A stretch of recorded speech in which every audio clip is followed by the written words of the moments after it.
अस्सलाम वालेकुम students, class 7 subject English B lecture number 8। और आज हम लोग एडजेक्टिव जो हमने ऑलरेडी स्टार्ट किया हुआ है प्रीवियस लेक्चर्स में, आप लोगों ने एडजेक्टिव की डेफिनेशन, उसकी टाइप्स और participles as an adjective cover कर लिया और उससे रेलिवेंट एक्सरसाइजेज भी आप लोगों ने सॉल्व कर लिए हैं।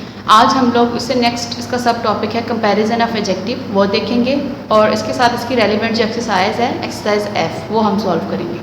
चलिए अब आप लोग बुक्स पर आ जाइए, पेज नंबर 16 और टॉपिक है आपके पास कंपैरिजन ऑफ एडजेक्टिव्स। एडजेक्टिव का यहाँ पे आपको एक टेबल दिया हुआ है जिसमें उन्होंने एडजेक्टिव की 3 डिग्रीज दी हुई हैं। एक डिग्री होती है इसकी पॉजिटिव, एक होती है कंपैरेटिव और एक होती है सुपरलेटिव। अब जो पॉजिटिव डिग्री में हमारे पास एडजेक्टिव होते हैं उसको हम सिंपल किसी की हामी खूबी बताने के लिए, क्वांटिटी या क्वालिटी बताने के लिए यूज़ करते हैं। जैसे अगर आपके पास लार्ज है तो आप सिंपल किसी चीज़ की कोई एडजेक्टिव के तौर पे इसको यूज़ करना चाह रहे हैं, this room is large. Clear है, this picture is clear. Pure, this milk is pure. तो आप मतलब पॉजिटिव डिग्री को जो है वो सिंपल आप किसी की कोई क्वालिटी क्वांटिटी बताना चाह रहे हैं, किसी चीज़ के साथ पोजेशन शो करना चाह रहे हैं या डेमोन्स्ट्रेट करना चाह रहे हैं, तो उसके लिए आप लोग ये डिग्री यूज़ करते हैं। अब जो हमारे पास होती है कंपैरेटिव डिग्री, नाम से ज़ाहिर है कंपैरिजन से ही वर्ड निकला है कंपैरेटिव। तो जब कभी आप दो चीज़ों के दरमियान में कंपैरिजन कर रहे होते हैं और स्पेशली अनइक्वल जो कंपैरिजन होता है, जैसे एक चीज़ बड़ी है एक चीज़ छोटी है, अनइक्वल जब आप लोग किसी चीज़ का कंपैरिजन करते हैं तो उसमें आप लोग यूज़ करते हैं कंपैरेटिव डिग्री। और इसमें आमतौर पर आप देन लगाते हैं, THAN देन। जैसे फॉर एग्जांपल आपके पास यहाँ पे है लार्जर, तो आपने सिंपल अगर रूम की क्वालिटी बतानी थी तो आपने क्या दिया, दिस रूम इज़ लार्ज। अब आपने कंपेयर करना है दो चीज़ों को, तो आप कहेंगे this room is larger than the earlier one. तो अब आपने दो चीज़ों को कंपेयर किया कि ये रूम जो है वो पहले वाले से बड़ा है। तो कंपैरिजन के लिए आप लोग कौन सी डिग्री यूज़ करते हैं, कंपैरेटिव डिग्री। लेकिन अनइक्वल कंपैरिजन के लिए ये भी आप याद रखें, हर तरह के कंपैरिजन के लिए आप लोग कंपैरेटिव डिग्री नहीं यूज़ करते। सम टाइम ऐसा होता है कि आप लोग नीचे पेज पे देखें, आपको एग्जांपल्स दी हुई हैं। अब आप देखें जब कभी आप लोगों ने नेगेटिव कंपैरिजन करना है जिसमें आप लोग आमतौर पे नॉट यूज़ कर रहे होते हैं, ठीक है, तो उसमें आपने पॉजिटिव डिग्री यूज़ करनी है। मतलब कर आप कंपैरिजन रहे हैं, जैसे कि आप लोगों ने कोई बात करनी है कि मेरा जो उल्टा बाजू है वो सीधे बाजू के मुकाबले उसके जितना मजबूत नहीं है। जैसे फॉर एग्जाम्पल आप फर्स्ट वन देखिए, my left arm is not as strong as my right one. अब आप एक किस्म का कंपैरिजन ही कर रहे हैं ये भी, लेकिन इसमें आप लोगों ने नॉट यूज़ किया, ठीक है, कि मेरा जो उल्टा बाजू है वो सीधे बाजू के जितना जो है वो मजबूत नहीं है। तो जब आप नोट के फॉर्म में कोई नेगेटिव कंपैरिजन कर रहे होते हैं तो फिर आप पॉजिटिव डिग्री यूज़ करते हैं, ठीक है। तो स्ट्रॉन्ग यूज़ किया, स्ट्रॉन्गर नहीं यूज़ किया। जब अनइक्वल कंपैरिजन आप कर रहे होते हैं तो फिर आप कंपैरेटिव डिग्री जो ये सेंटर में दी गई है, लार्जर, क्लियरर, प्योरर, ठीक है, तो ये वाली आप जो है वो डिग्री यूज़ करते हैं। अब इसके अलावा पॉजिटिव डिग्री एक और जगह भी आप यूज़ करते हैं जब आप कंपैरिजन ही कर रहे होते हैं लेकिन आप सेम लेवल पे कोई चीज़ कहना चाह रहे होते हैं कि जैसे कि वो भी इतनी ही इंटेलिजेंट है जितनी कि उसकी सिस्टर। आप एग्जांपल देखिए, the film is as interesting as its prequel, some says Lahore is as fascinating as Cairo. कुछ लोग कहते हैं कि लाहौर इतना ही शानदार है जितना काहिरा। तो अब आप देखें कि दो चीज़ों के दरमियान में ये भी कंपैरिजन ही की एक किस्म की बात हो रही है, लेकिन जो है वो हम लोग इसमें पॉजिटिव डिग्री यूज़ कर रहे हैं क्योंकि हम लोग सेम लेवल पे कंपैरिजन करना चाह रहे हैं। तो वो चीज़ भी उतनी ही अच्छी है जितनी की दूसरी चीज़, ठीक है। तो इस तरह के कंपैरिजन में या नेगेटिव कंपैरिजन में जिसमें आप नोट लगा रहे होंगे आपने पॉजिटिव डिग्री यूज़ करनी है। जब आप अनइक्वल कंपैरिजन कर रहे हैं, जैसे the air in the hills is purer than in the city, पहाड़ी इलाकों में जो हवा है वो शहरी इलाकों के मुकाबले में ज़्यादा खालिस होती है, ज़्यादा प्योर होती है, तो फिर आपने जो है वो प्योरर यूज़ किया है, ठीक है। कंपैरेटिव डिग्री यूज़ की क्योंकि अनइक्वल है ना, एक चीज़ को अच्छा कह रहे हैं, एक को बुरा कह रहे हैं, एक को बड़ा कह रहे हैं, एक को छोटा कह रहे हैं। तो इस तरह का जो कंपैरिजन है इसमें आप लोगों ने कंपैरेटिव डिग्री यूज़ करनी है और इसमें आमतौर पर आप साथ देन यूज़ करते हैं, ठीक हो गया। ये 2 डिग्रीज तो आपको समझ आ गई। अब उसके बाद है आपके पास सुपरलेटिव डिग्री। सुपरलेटिव डिग्री जो है वो आप लोग जब किसी एक चीज़ को आपने सिंगल आउट करना होता है किसी ग्रुप में, for example my brother is the tallest boy in this group, इस ग्रुप में सबसे लंबा मेरा भाई जो है वो सबसे लंबा है या उसकी सबसे ज़्यादा हाइट है। दिस इज़ द लार्जेस्ट या लॉन्गेस्ट ऐसे इन द इंटायर बुक, पूरी किताब में ये सबसे बड़ा ऐसे। जब आप किसी चीज़ को सबसे ज़्यादा या सबसे थोड़े के सेंस में बात कर रहे होते हैं, सब चीज़ों के साथ आप सिंगल आउट कर देते हैं उस चीज़ को, तो उस केस में फिर आप लोग हमेशा सुपरलेटिव डिग्री यूज़ करते हैं, ठीक है। जैसे मेरा भाई इस पूरे ग्रुप में सबसे लंबा है, ठीक है, तो आप लोगों ने टॉलेस्ट यूज़ कर लिया। अगर आप कंपैरिजन कर रहे होते कि मेरा भाई उससे लंबा है तो फिर आप टॉलर यूज़ करते, ठीक है, आप कंपेयर कर रहे होते, कंपैरिजन वाली डिग्री यूज़ करते। तो अब जब आपने किसी चीज़ को सिंगल आउट करना है तो फिर आपने कौन सी डिग्री यूज़ करनी है? Superlative degree. अब आप देखें, आपको जो है वो यहाँ पे दी हुई है डिग्रीज, आपको समझ आ गई हैं, ठीक है। एडजेक्टिव की 3 टाइप्स की डिग्रीज हैं जिसको हम लोग जो है वो उसका क्या रूल है वो भी आपने देख लिया, किस किस जगह पे हम इसको यूज़ करते हैं। अब आप देखिए कुछ एडजेक्टिव्स होते हैं जिसके आगे से जो डिग्रीज हैं, जैसे कंपैरेटिव डिग्री, सुपरलेटिव, को उसी वर्ड को आगे थोड़ा बहुत चेंज करके जो है वो बनाया जाता है। इस तरह के एडजेक्टिव को हम बोलते हैं रेगुलर एडजेक्टिव, जैसे large, larger, largest, clear, clearer, clearest, pure, purer, purest. अब उसी तरह का वर्ड है, बस आगे थोड़ा थोड़ा स्पेलिंग का आप देखें चेंज आ रहा है, तो हमने डिग्रीज बना दी हैं। तो इस तरह के एडजेक्टिव को क्या बोलते हैं? Regular adjective. इसके मुकाबले में कुछ एडजेक्टिव ऐसे होते हैं जिसमें आपके पास वर्ड ही टोटल डिफरेंट होता है। जैसे गुड है तो उसकी जो कंपैरेटिव डिग्री है उसमें आप बेटर यूज़ करते हैं, सुपरलेटिव डिग्री बी चेंज है, बेस्ट, मतलब तीनों अलग अलग वर्ड हैं। ये नहीं कि हमने गुड को जो है वो चेंज करके आगे मॉडिफाई किया है। तो इस तरह के एडजेक्टिव को हम लोग बोलते हैं कि इर्रेगुलर एडजेक्टिव। इसी तरह से आप देखिए bad, worse, worst, far, further, furthest, many, more and most. तो इनके सबके वर्ड जो हैं वो पॉजिटिव डिग्री में, कंपैरेटिव डिग्री में और सुपरलेटिव डिग्री में डिफरेंट है। तो इस तरह के जो एडजेक्टिव हैं इसको हम इर्रेगुलर एडजेक्टिव बोलते हैं। इसके अलावा कुछ एडजेक्टिव हमारे पास ऐसे होते हैं जिसमें हम एक से ज़्यादा जो है वो वर्ड यूज़ कर रहे होते हैं। जैसे इंटेलिजेंट है तो उसकी कंपैरेटिव डिग्री होती है मोर इंटेलिजेंट, सुपरलेटिव है मोस्ट इंटेलिजेंट, ठीक है। तो आप जब उसमें 2 वर्ड या उससे ज़्यादा वर्ड को यूज़ कर रहे हैं, या आप सिलेबल्स के हवाले से अगर देख रहे हैं, तो इस तरह की जो डिग्रीज हैं ये जो है वो इन सबसे डिफरेंट है। मतलब रेगुलर एडजेक्टिव और इरेगुलर से भी ये चेंज एक थर्ड टाइप आ गई है। कन्फ्यूज्ड, मोर कन्फ्यूज्ड, मोस्ट कन्फ्यूज्ड। क्या आपने नहीं किया कन्फ्यूज, कन्फ्यूजर, कन्फ्यूजेस्ट, हर एक एडजेक्टिव को आप सेम तरीके से जो है वो चेंज नहीं कर सकते, ठीक है। तो हर एडजेक्टिव का जो चेंज करने का पैटर्न है वो भी डिफरेंट है। अगर तो रेगुलर एडजेक्टिव है तो उसको तो आप बहुत ईजिली जो है वो कर लेते हैं। इरेगुलर के केस में और जो आपके पास मोर देन 1 सिलेबल्स वाली होती हैं एडजेक्टिव, उसको चेंज करना थोड़ा सा आपके लिए मुश्किल है। अब आपने इसका यूज़ भी देख लिया कि पॉजिटिव डिग्री किधर यूज़ करते हैं, कंपैरेटिव और सुपरलेटिव। अब हम इससे रेलिवेंट जो एक्सरसाइज है वो हम सॉल्व करते हैं। आप लोग नेक्स्ट पेज पर आएँ, पेज नंबर 17। क्वेश्चन है आपके पास F। अब हम जब ये ब्लैंक सॉल्व करेंगे तो आपका कॉन्सेप्ट मज़ीद क्लियर हो जाएगा, मज़ीद एग्जाम्पल्स देख के। Fill in the blanks with the comparative or superlative forms of the adjectives given in the brackets. Some may have more than one answer. आप लोगों ने ब्लैंक्स को सॉल्व करना है। इसमें या तो कंपैरेटिव आपने डिग्री यूज़ करनी है या फिर सुपरलेटिव फॉर्म आपने यूज़ करनी है। और कुछ ब्लैंक्स ऐसे होंगे जिसमें आपके पास कंपैरेटिव और सुपरलेटिव दोनों जो हैं वो आंसर सूटेबल होंगे, मतलब दोनों सही माने जा रहे होंगे। वो भी हम देखते हैं कौन से हैं। नंबर 1 एग्जाम्पल देखें। They claim that the new chairs are dash than the older ones. उन्होंने कहा है कि उन्होंने दावा किया है कि जो नई कुर्सियां हैं वो पुरानी वाली से ज़्यादा मजबूत है। स्टर्डी का मतलब होता है बहुत ज़्यादा हार्ड, रिजिड, जो प्रेशर को टॉलरेट कर ले उसको स्टर्डी बोलते हैं। अब आप देखिए कंपैरिजन किया जा रहा है कि न्यू चेयर्स और ओल्ड चेयर्स के आपस में, ठीक है। तो अनइक्वल कंपैरिजन है, उसमें देन भी यूज़ हुआ हुआ है। तो देन से हमें क्लियर हो जाएगा ये कि इसमें आपने क्या यूज़ करना है। सेकंड फॉर्म यानी कंपैरेटिव डिग्री उसकी यूज़ करनी है। स्टर्डी की कंपैरेटिव डिग्री है स्टर्डियर, तो आप इसमें लिखेंगे स्टर्डियर। सेकंड देखिए, nothing could be dash fortunate than this. उन्होंने कहा है कि इससे ज़्यादा खुशकिस्मती की बात कोई नहीं हो सकती। अब आप देखें ये भी जो है वो आपके पास कंपैरिजन है। देन हमें यहाँ पे कई दफ़ा देन नहीं भी होगा तब भी कंपैरिजन किया जा रहा होगा, तो फिर आपने वो खुद से मतलब गैस करना होगा कि ये कंपैरिजन की बात हो रही है या नहीं। वो भी मैं आपको साथ साथ बताती जाऊँगी। अब आप देखिए इसमें तो देन यूज़ हुआ है इसकी तरह, तो ये तो आप इजीली देख सकते हैं कि इसमें आपने कंपैरेटिव डिग्री यूज़ करनी है। फॉर्चुनेट की कंपैरेटिव डिग्री है मोर फॉर्चुनेट। तो अब आपकी ब्लैंक क्या बनेगी? Nothing could be more fortunate than this. Chimpanzees are dash than most people think. जितना लोग ख्याल करते हैं उससे ज़्यादा चिंपैंजीज जो हैं वो होशियार होते हैं, चालाक होते हैं। तो अब आप देखें इसमें भी देन यूज़ हुआ है, कंपैरिजन किया जा रहा है, तो आप इसमें भी कंपैरेटिव डिग्री यूज़ करेंगे। क्लेवर को आप चेंज कर देंगे क्लेवरर में। फिर है आपके पास fourth one, the weather today is dash this month. आज का मौसम है इस पूरे मंथ के हिसाब से सबसे बुरा है, सबसे बुरा नहीं उन्होंने कहा, ठीक है। तो अब आप देखें यहाँ पे भी एक किस्म का कंपैरिजन किया जा रहा है। उन्होंने देन नहीं यूज़ किया लेकिन फिर भी कंपैरिजन किया जा रहा है। किस तरह से? कि उन्होंने कहा कि आज का मौसम मंथ के जो बाकी डेज हैं उनके मुकाबले में। तो जब ये कंपैरिजन किया जा रहा है तो फिर हमने कंपैरेटिव डिग्री यूज़ करनी है। अब आप देखिए बैड, वर्स, इसकी होती है कंपैरेटिव डिग्री, और वर्स लिखेंगे। अगर तो होता कि आज का जो मौसम है वो सबसे ज़्यादा जो है वो बदतरीन है, मतलब इस मंथ के हिसाब से वो कंपेयर ना कर रहे होते, ओवरऑल बस बात कर रहे होते आज के दिन की कि सबसे ज़्यादा बुरा दिन है, तो फिर आप वर्स्ट लिखते। यहाँ पे कंपैरिजन आ गया कि आज का मौसम उस पूरे मंथ के मौसम के हिसाब से, तो फिर आपने सेकंड डिग्री यानी कंपैरेटिव डिग्री यूज़ करनी है वर्स। फिर आप देखिए next, when I am dash I will join taekwondo classes.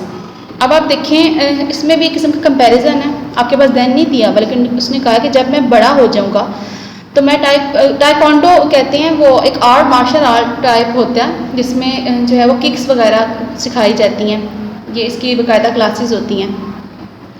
तो अब इसमें कंपैरिजन किस तरह से किया जा रहा है कि जब मैं बड़ा हो जाऊंगा, मतलब वो अपनी एज का कंपैरिजन कर रहा है अपनी अगली एज के साथ, जब मैं बड़ा हो जाऊंगा, यानी अभी यानी वो यंग है और वो अपनी अगली एज के बारे में बात कर रहा है, तो इसमें भी कंपैरिजन की सेंस बन रही है, तो आपने ओल्ड की कंपैरेटिव डिग्री यूज़ करनी है, ओल्डर।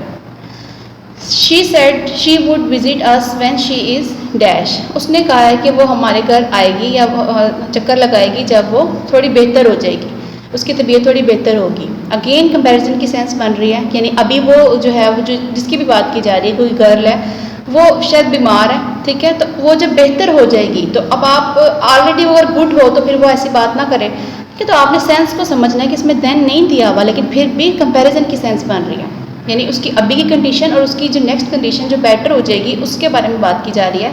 तो गुड की आप सेकंड डिग्री जो कंपैरेटिव डिग्री है वो होती है बेटर, ठीक है। तो बेटर आप यूज़ करेंगे, इसमें ये नहीं किया जा रहा कि वो सबसे ज़्यादा जो है वो उसकी हालत बेहतर है, तो अगर आप सबसे ज़्यादा उसको सिंगल आउट किया जा रहा होता तो फिर आप बेस्ट लिख देते, लेकिन यहाँ पे कंपैरिजन किया जा रहा है कि जब उसकी तबीयत जो है वो कदरे बेहतर होगी तो वो फिर हमारे घर चक्कर लगाएगी, तो फिर आप इसमें करेंगे सेकंड डिग्री कंपैरेटिव यानी बेटर आप लिखेंगे।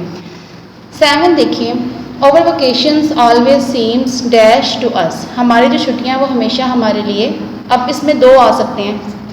अब आप देखिए इस बात की सेंस 2 तरह से हो सकती है कि हमारी छुट्टियाँ हमेशा से बहुत ज़्यादा अच्छी लगती हैं, सबसे ज़्यादा अच्छी भी लग सकती हैं, ठीक है, और या आम रूटीन के मुकाबले में ज़्यादा अच्छी होती हैं, तो दोनों चीज़ें इसमें यूज़ की जा सकती हैं। आप हैप्पियर भी यूज़ कर सकते हैं और द हैप्पीएस्ट भी, ठीक है। और आमतौर पर जब सुपरलेटिव डिग्री होती है तो ज़्यादातर केसेस में उसके साथ हम लोग द यूज़ करते हैं।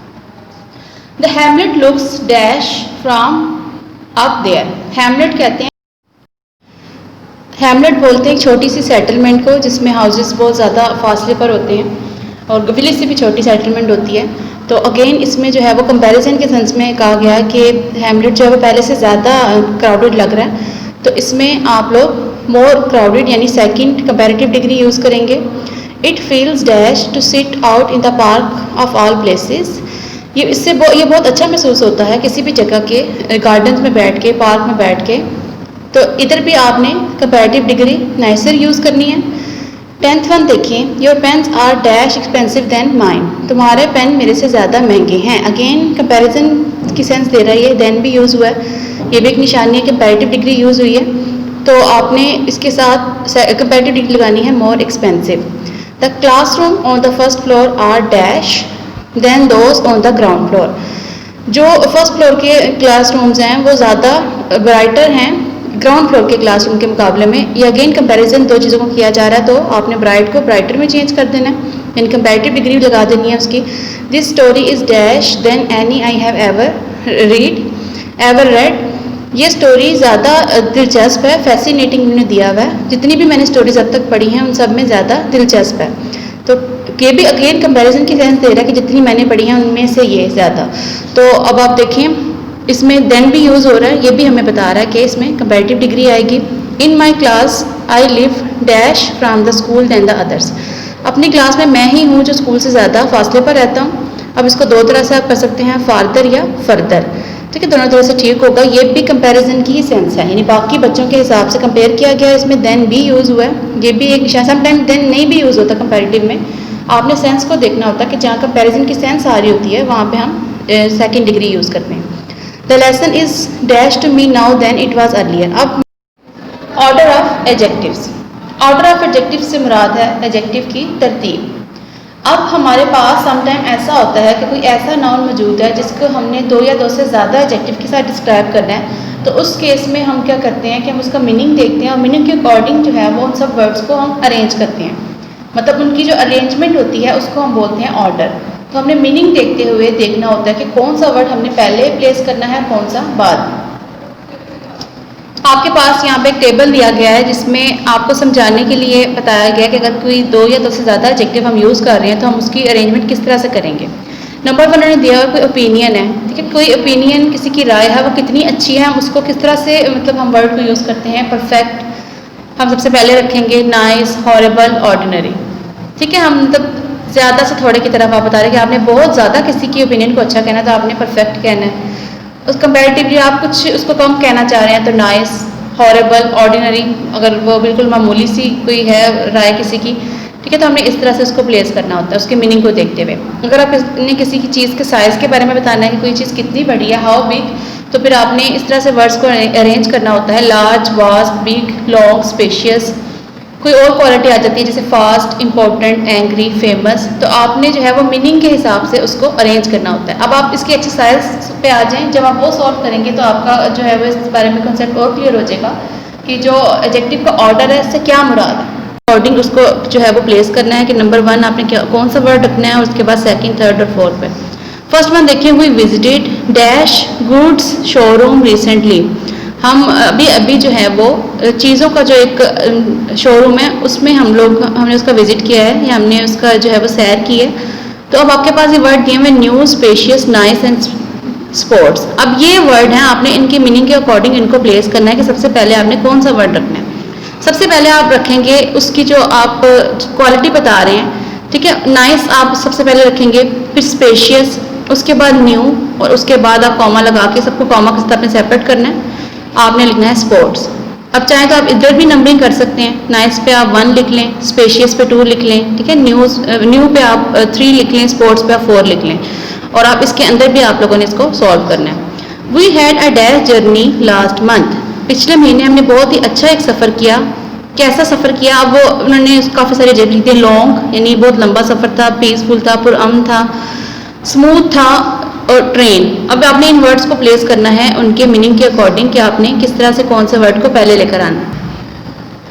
नंबर 1 पे आपके पास आएगा पीसफुल, फिर आएगा स्मूथ, फिर लॉन्ग और उसके बाद आप करेंगे ट्रेन, ठीक है। तो जर्नी के साथ आपने जो लास्ट वर्ड कनेक्ट करना है वो ट्रेन होगा। तो आपने इस तरह से सेंटेंस के जो सेंस है उसको समझते हुए आपने इनको तरतीब देनी है। We saw a dash tomb. हमने एक मज़ार देखा। कैसा मज़ार देखा? अब उन्होंने क्वालिटीज़ दी हैं, ओल्ड, पुराना, वाइट, सफ़ेद, मार्बल, संगमरमर, ब्यूटीफुल, खूबसूरत। तो आप सबसे पहले जो है वो लिखेंगे beautiful, old, white, marble, Tom, ठीक है। तो वाइट और मार्बल आपस में ये लिंक्ड हैं, इनको आप आगे पीछे तरतीब में नहीं कर सकते, ठीक है। तो मार्बल के बारे में बताया हुआ ना कि वो वाइट है, संगमरमर, सफ़ेद संगमरमर का मज़ार देखा। तो आप अगर इन तरतीब को आगे पीछे कर देंगे तो जुमले की सारी जो सेंस है वो ख़राब हो जाएगी।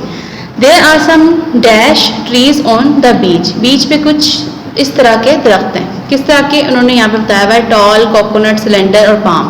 सबसे पहले सिलेंडर को रखेंगे, फिर टॉल को, कोकोनट को और उसके बाद पाम को, ठीक है। और सबको आपने कॉमास के साथ सेपरेट करना है। 5th वन देखिए, प्लीज़ वॉश दैट। मेहरबानी करके आप उसको धोएं, डैश टॉवल, उस तौलिए को धोएं। किस तौलिए को? वेट न्यू ब्लू बाथ, ठीक है। आपने इस तरह अरेंज करके इसको लिखना है। He has discarded his dash jacket. उसने अपनी जो ये वाली जैकेट थी, जो क्वालिटीज़ बताई हुई हम बाद में रीड करते हैं, उसको डिस्कार्ड कर दिया यानी फेंक दिया। अब उसमें क्वालिटीज़ आपके पास दी है, short, leather, old, tight fitting. तो आपने इसको प्लेस करना, सबसे पहले टाइट फिटिंग को आप लेकर आएंगे, ठीक है, फिर शॉर्ट को आप लेकर आएंगे, फिर ओल्ड को, फिर लेदर को, ठीक है। तो लेदर जो है वो लास्ट वर्ड कनेक्ट होगा आपके जैकेट के साथ। They bought and dash carpet. उन्होंने एक डैश जो है वो कलीन खरीदा। किस तरह का कलीन था? सबसे पहले आप इसमें लिखेंगे एलिगेंट, एक्सपेंसिव, पर्शियन और वूलन, ठीक है। I would like a dash ice cream. मैं ये वाली आइसक्रीम पसंद करूँगा, क्रीमी, स्वीट, कोल्ड और वनीला। आपने इसको अरेंज करना है, सबसे पहले स्वीट, फिर क्रीमी, फिर ओल्ड और फिर वनीला। तो आपने इस तरह से इसको इनकी अरेंजमेंट करनी है और इसी को जो है हम कहते हैं order of adjective. Next question आप लोग देखिए, underline the adjective in the given sentences and state their type. आपको नीचे दिए गए सेंटेंसेस में आपने एडजेक्टिव को अंडरलाइन करना है और आपने उसकी टाइप बतानी है कि कौन से टाइप का एडजेक्टिव है। नंबर 1 देखें, there are few lotus plants in the pond. तालाब में चंद एक लोटस के पौधे हैं। आप फ्यू को अंडरलाइन करें और उसके ऊपर लिखें क्वांटिटी, ठीक है। फ्यू क्वांटिटी के बारे में बता रहा है, तो ऐसा एडजेक्टिव क्या होता है? Quantitative adjective. ये आपके फर्स्ट जो आपने एडजेक्टिव का स्टार्ट पढ़ा था उसमें आपने टाइप्स पढ़ ली हुई सारी, उसी को ये दोबारा से रिवाइज किया जा रहा है। There are some boys in the hall, hall में कुछ लड़के मौजूद हैं। अब सम को अंडरलाइन करें और इसके ऊपर आप लिखें क्वांटिटी, ठीक है। सम भी हमें क्वांटिटी मिकदार बता रही हैं कि कुछ तादाद में लड़के हॉल में मौजूद हैं। थर्ड वन देखें, there isn't any sugar left, कोई भी शुगर नहीं बची, चीनी जो है वो बिल्कुल भी नहीं बची। एनी को अंडरलाइन करें और उसके ऊपर लिखें क्वांटिटी। अगेन एनी जो है ये फ्यू, सम, एनी, इन्होंने हमें क्वांटिटी बताई, किसी चीज़ की मिकदार के बारे में बता रहे हैं, तो आपने इन तीनों के ऊपर क्या लिखना है? Quantity. Fourth one again quantitative adjective का ही आएगा आपके पास। Are there any rose plants in your garden, क्या तुम्हारे गार्डन में, तुम्हारे बाग में कोई गुलाब के पौधे हैं? तो एनी जो है वो फिर तादाद को ही शो कर रहा है, मिकदार पूछी जा रही है इस केस में, लेकिन है ये क्वांटिटी को ही मतलब रिप्रेजेंट कर रहा है एडजेक्टिव, तो ऐसा एडजेक्टिव होता है क्वांटिटेटिव। हम इसके ऊपर क्वांटिटी लिख लें। फिफ्थ वन देखिए, that gate is newly installed, वो जो दरवाज़ा है वो अभी अभी लगाया गया है। डैट जो है वो इस टाइम पॉइंट आउट कर रहा है किसी नाउन की तरफ। नाउन क्या है हमारे पास इधर? गेट, और डैट जो है वो क्या बन जाएगा? Demonstrative adjective. सिक्स वन देखें, the audience uploaded the lead vocalist of the band at the annual concert, जो ऑडियंस थी उसने सालाना जो कॉन्सर्ट हो रहा था उसमें जो वोकलिस्ट था, मतलब जो सिंगर था जो गुनगुना रहा था, लीड वोकलिस्ट जो उसमें मतलब नुमाया था पूरे बैंड में, जो एक सिंगर होता है जो गा रहा होता है, बाकी सारे जो है वो इंस्ट्रूमेंट्स वगैरह प्ले कर रहे होते हैं, तो जो गा रहा था मतलब जो उसकी क्वालिटी बताई जा रही है, मतलब हमें लीड से क्या पता लगा कि कौन सा वोकलिस्ट था जो उसमें सब में नुमाया था, यानी आगे के जो गा रहा था गुनगुना रहा था, तो लीड के ऊपर लिखिए आप quality. They at a plate of French fries, उन्होंने फ्रेंच फ्राइज की एक प्लेट खाई। फ्रेंच अगेन आपके पास प्रॉपर है, कैपिटल लेटर से लिखा हुआ है, ये इस चीज़ की निशानी है कि ये कौन सा आपके पास एडजेक्टिव है। प्रॉपर नाउन भी समटाइम एडजेक्टिव के तौर पे एक्ट करते हैं, तो ऐसा एडजेक्टिव क्या बन गया है? Proper adjective. आप इसके ऊपर प्रॉपर लिख लें। She gave her husband a silver ring on their wedding anniversary, उसने अपने हस्बैंड को अपनी शादी की सालगिरह पे चांदी की अंगूठी तोहफे में दी। सिल्वर अगेन आपके पास जो है वो प्रॉपर नाउन है और ये एज एन एडजेक्टिव एक्ट कर रहा है इस केस में, तो ये प्रॉपर एडजेक्टिव है। सिल्वर को अंडरलाइन करके इसके ऊपर आप लिखें प्रॉपर। नेक्स्ट क्वेश्चन हम आप लोग देखें, आई पार्ट आपके पास पेज नंबर 19 पे। Fill in the blanks using the comparative और superlative form of the adjective in the brackets. आप लोगों ने इन ब्रैकेट्स में कंपैरेटिव या सुपरलेटिव डिग्री यूज़ करनी है एडजेक्टिव की, उनको फिल करना है। नंबर 1 देखें, helping others is one of the dash deeds, दूसरों की मदद करना अच्छे कामों में से एक काम है, आपने यहाँ पे लिखना है नोबलेस्ट, ठीक है। थर्ड जो है वो डिग्री सुपरलेटिव डिग्री यहाँ पे यूज़ होगी, और आमतौर पे मैंने आपको बताया था कि सुपरलेटिव डिग्री के साथ द यूज़ किया जाता है। एक तो ये चीज़ हमें यहाँ पे मतलब बता रही है कि इधर हमने सुपरलेटिव डिग्री यूज़ करनी है। दूसरा इसका सेंस अगर आप तर्जमा इसका करते हैं कि दूसरों की मदद करना अच्छे कामों, बेहतरीन कामों में से एक काम है, ठीक है। तो अच्छे तरीन कामों में से एक काम है, तो फिर आप जब किसी चीज़ को मैक्सिमम वैल्यू देना चाह रहे होते हैं, मैक्सिमम आप किसी चीज़ के बारे में बात करते हैं कि वो सबसे ज़्यादा मतलब लंबा है या छोटा है या सबसे ज़्यादा अच्छा काम है, तो फिर आप उसमें थर्ड डिग्री जो सुपरलेटिव डिग्री है वो यूज़ करते हैं। Your older brother is dash than you, तुम्हारा बड़ा भाई तुमसे लंबा है। अब आप देखिए इसमें कंपैरिजन किया जा रहा है, देन भी यूज़ हुआ हुआ है, ये हमें यहाँ बता रहा है कि यहाँ पे कंपैरेटिव डिग्री आएगी। टॉल को आप सेकंड डिग्री में कन्वर्ट करें taller. This is the couples photo taken in their dash days, ये एक जो है वो कपल की तस्वीर है जो उनकी जवानी के दिनों में ली गई थी। अब यहाँ पे एज का कंपैरिजन है, यानी कोई कपल अब बूढ़ा है जिसकी जवानी की बात की जा रही है। अगेन कंपैरिजन की सेंस बन रही है, तो यंग को आप कर देंगे younger. The factory owner is the dash man in the town, कारखाने का जो मालिक है वो पूरे कस्बे में सबसे ज़्यादा अमीर शख्स है, तो यहाँ पे आपके पास आ जाएगी superlative degree. Again the use किया जा रहा है, जो आपको जो बता रहा है कि आपने सुपरलेटिव डिग्री यहाँ पे यूज़ करनी है, ठीक है। इसके अलावा तर्जमा करके भी आपको सेंस क्लियर हो जाएगी। आपने वेल्दी की थर्ड डिग्री लिखनी है wealthiest. Farah won the dash athlete trophy this year, Farah ने इस साल सबसे बेहतरीन एथलीट की, बेहतरीन खिलाड़ी की ट्रॉफ़ी जीती है, तो सबसे बेहतरीन। और अगेन द यहाँ पे यूज़ किया जा रहा है, जो आपको एक हिंट दे रहा है कि आपने यहाँ पे सुपरलेटिव डिग्री यूज़ करनी है। यहाँ पे आपको गुड दिया हुआ, गुड बेटर बेस्ट, इसकी सुपरलेटिव डिग्री क्या होती है हमारे पास? बेस्ट, तो आपने यहाँ पे बेस्ट लिखना है। नेक्स्ट क्वेश्चन आप देखें, जे पार्ट आपके पास, rewrite the following sentences by correcting the order of the adjectives in italics and commas wherever required. आप लोगों ने नीचे जो सेंटेंसेस दिए गए हैं उसमें कुछ वर्ड्स हैं जो इटैलिसाइज किए हुए हैं, थोड़ा टेढ़ा करके उनको लिखा हुआ है, उनके बारे में आपने बताना है कि ये जो है वो इनका ऑर्डर आपने रिप्लेस करना है, ठीक है। जहाँ पे नेसेसरी होगा वहाँ पे आपने कॉमास भी लगाने हैं। अब देखिए मैं सिर्फ ये वाले इसके पॉइंट्स पढ़ रही हूँ। नैरो, ओल्ड, कंजेस्टेड और बिजी, अगर ये इकट्ठी आपने किसी चीज़ की क्वालिटीज़ बतानी है, सेंटेंस देख लें। They walk through the dash street of the city, वो शहर की इस गली से गुजरे। कैसी गली थी? सबसे पहले आप रखेंगे बिजी को फर्स्ट पे, कंजेस्टेड सेकंड, नैरो थर्ड और ओल्ड फोर। नंबरिंग आप इस तरह इसके ऊपर करते जाएं। It was difficult to walk along the stone of the uneven slippery pavement, मुझे बहुत मुश्किल था कि किसी ऐसे रास्ते से गुजरा जाए जो अनइवन थी, मतलब गैर हमवार थी, सीधी नहीं थी और फिसलने वाली थी, पत्थरों की बनी हुई थी। जब आप काफ़ी सारी इसके अंदर क्वालिटीज़ आ गई हैं जिन्हें इटैलिसाइज किया हुआ है। नंबर 1 पे आप रखेंगे अनइवन, नंबर 2 पे स्लिपरी, नंबर 3 पे आपके पास ओल्ड और नंबर 4 पे आपके पास आ जाएगा स्टोन। थर्ड वन देखें, the film is an exciting family new entertainment.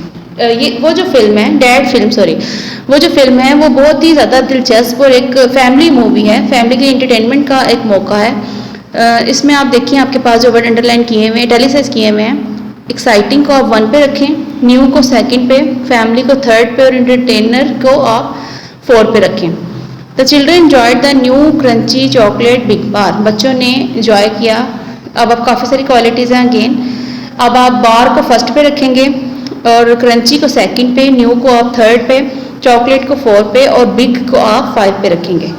The visitors were fascinated by the German latest electronic fabulous gadget, सयाह जो थे वो बहुत ज़्यादा हैरान हो रहे थे कि जर्मनी का बना हुआ एक बिजली का बहुत ही खूबसूरत एक गैजेट है। और मतलब खूबसूरत के अलावा भी उन्होंने क्वालिटीज़ बताई हुई हैं, वो अब आपने अरेंज करनी है। फैबुलस को आप रखेंगे नंबर 1 पे, ठीक है। उसके बाद आप लेटेस्ट को 2nd पे रखेंगे, जर्मन को आप 3rd पे रखेंगे और इलेक्ट्रॉनिक को आप लोग 4th पे रखेंगे, ठीक है। तो अब आपका ये ऑर्डर जो है एडजेक्टिव का कंप्लीट हो गया। आपने इसको री राइट भी करना है। सेंटेंस में आपको बताया हुआ है री राइट द फॉलोइंग सेंटेंसेज। अब आपको जो है वो नीचे पेज पे देखें स्पेस दी हुई है, आप यही सेंटेंसेस यहाँ पे री राइट कर सकते हैं, ठीक है। तो ये 5 सेंटेंसेस को अब आपने इस अरेंजमेंट के साथ जो आपने नंबरिंग कर ली है उसके साथ दोबारा यहाँ पे लिखना है 5 सेंटेंसेस को, ठीक है। इसके साथ ही आपका एडजेक्टिव का जो पूरा टॉपिक था वो कंप्लीट हो गया।